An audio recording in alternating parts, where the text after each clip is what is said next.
Hey, Bruce Naylor here, Frugal Tech. How you doing? It's been a while since I've made a video, taking a little bit of a break.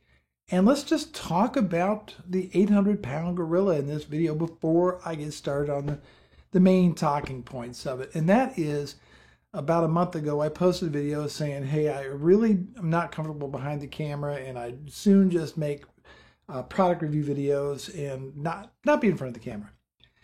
So my wife had a talk with me, and she said, look, you've got 15,000 plus subscribers.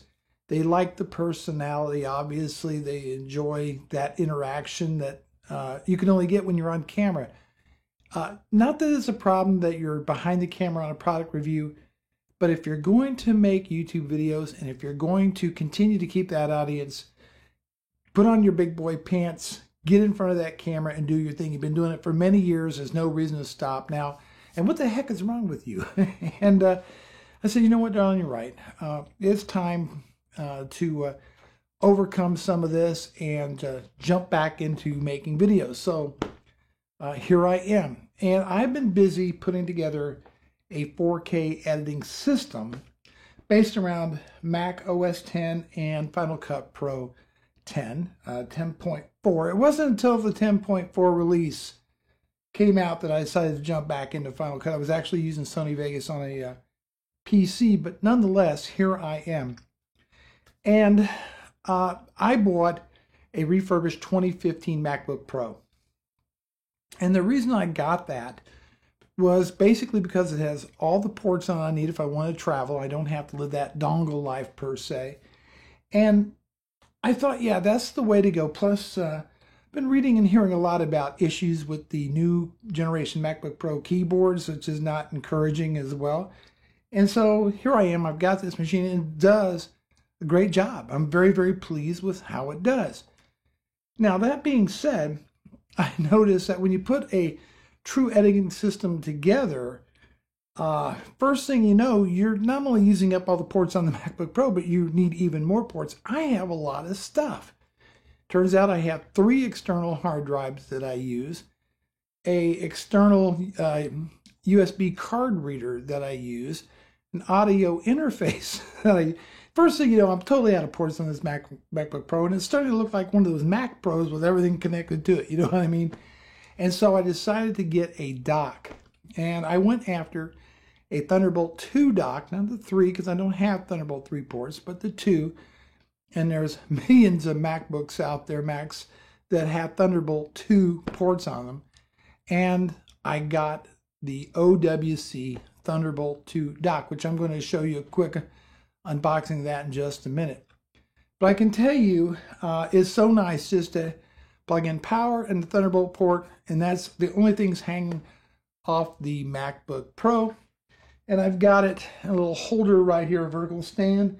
But this one doesn't fit this particular model. I've got a new one on order. It's actually for my 2010 MacBook Pro, which was thicker. So, yeah, it doesn't fit very well in there. But I got a new one coming on the way.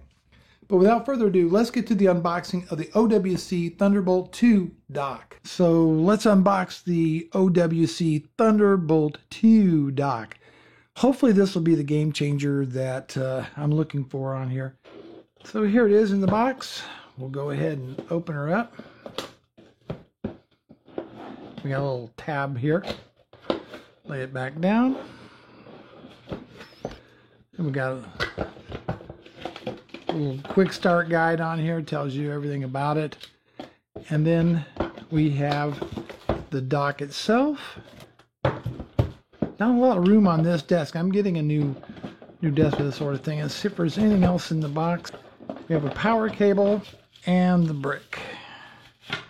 That is all that's in the box. But this is the star of the show, right? This is the dock itself. Of course, it's wrapped in plastic. So we'll go ahead and open it up. And there it is. So going to the front of the dock, nothing on the front, no ports. Go to the, I guess this would be the right side of the dock. We have 2 USB 3.1 Gen 1 ports, and these are high powered, so they carry 1.5 amps of power. Charge your phone, your tablet. On the back, that's where all the action takes place. 3 more USB 3.1 Gen 1 ports, still USB 3.0 speeds, 5 gigabits. We have a headphone jack, microphone jack, a FireWire 800 port, even though I don't own any FireWire 400 or 800 devices, Ethernet, 2 Thunderbolt 2 ports, HDMI, and I know it supports 4K. I want to say at 30 hertz. I'm not sure if it will support 60. I think that's what the HDMI 2.0 spec. I think this is HDMI 1.4. I'm not sure. I'll have to check on that. Even though I don't currently have a 4K display, I know you can drive it out of one of this Thunderbolt port here as well. And then there is your power port. This should make a big difference in my setup that I'm using for video editing. Well, I think you can see from the unboxing, this thing has got 5 different USB 3.1 Gen 1 ports, which are essentially USB 3.0 ports. You have your HDMI, you have your two Thunderbolt 2 ports, 2 fast charging USB ports, which is really nice. And I just think it's worth the money. Even if you don't think you need a dock, it just opens up a lot more possibilities to expand your system on the desktop. Now, one thing I got left to go is a new monitor. This is an older South Korean QNX. It's a 1440p panel. Actually looks really nice, but I'm debating whether to go with another ultra wide or a 4K monitor. So I would like to get some input from you folks in the comments down below. What do you think would be a good, should I go 4K monitor or should I go with another ultra wide? I use an ultra wide on my Alienware. I'm really torn between the two. So give me your opinion in the comments down below. Bruce Naylor, take care.